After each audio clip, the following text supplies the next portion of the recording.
명쾌한 해설을 해주실 뉴스 전문가 두 분이 스튜디오에 나와 있습니다. 먼저 김재원 국민의힘 최고위원 오랜만에 스튜디오 찾아주셨습니다. 어서 오십시오. 안녕하십니까? 안녕하세요. 자, 그리고 목요일 이 터줏대감 패널이시죠. 최진봉 성공회대 교수도 나와 계십니다. 어서 오십시오. 안녕하세요. 네.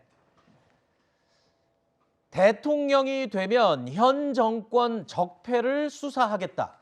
자, 어제 국민의힘 윤석열 후보가 했던 이 발언 정치권에서 지금 큰 파장을 일으키고 있습니다. 급기야 오늘은 문재인 대통령까지 직접 나섰습니다.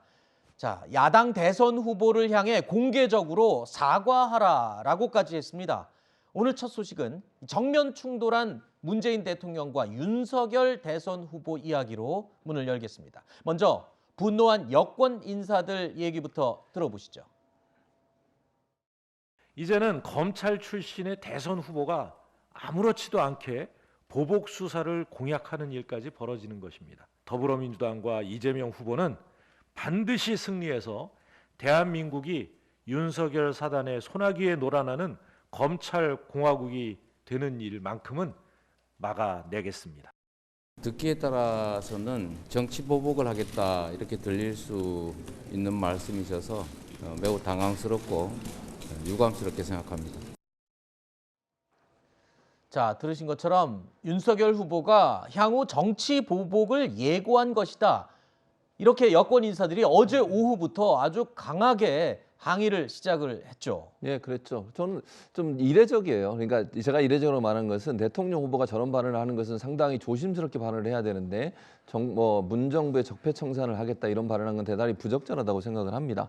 본인도 그 정부에서 서울지검장 검찰총장을 했던 분이고 그 사이에 그럼 적폐가 쌓여 있다는 것인지 또 적폐에 관련된 특별한 어떤 징조나 내용이 없는 상태에서 저런 말씀을 하시게 되면 대통령이 만약에 되고 난다고 하면 사정정국을 해서 뭔가 본인의 마음에 들지 않으면 처벌하겠다는 얘기로 들릴 수 있거든요. 네. 그러면 유권자들 입장에서는 누가 대선에서 이기든 대선에서 대통령이 된 사람이 국민 통합을 이루고 네. 국민에게 뭔가 안정감을 주는 모습을 보여야 되는데 검찰총장으로서의 모습을 계속 하겠다고 하는 이미지를 가져올 수 있어도 상당히 부정적이라는 생각이 들고요. 네. 그리고 이제 현재 뭐 예를 들면 문재인 정부에 관련 적폐에 관련 뭐가 게이트가 생겼다거나 문제가 생겼다면 거기에 대해서 얘기할 수 있을 텐데 네. 지금은 그게 전혀 없는 상태에서 그런 걸 하신 것이 저는 이제 대단히 부적절하다. 이제 그런 부분들에서 여당은 당연히 비판할 수밖에 없는 것이고 네. 저 발언에 대해서는 이제 윤석열 후보 입장에서 상당히 저는 개인적으로 대선 과정에서 상당히 부정적인 영향을 미칠 요소로 작용할 가능성이 있다고 봅니다. 네.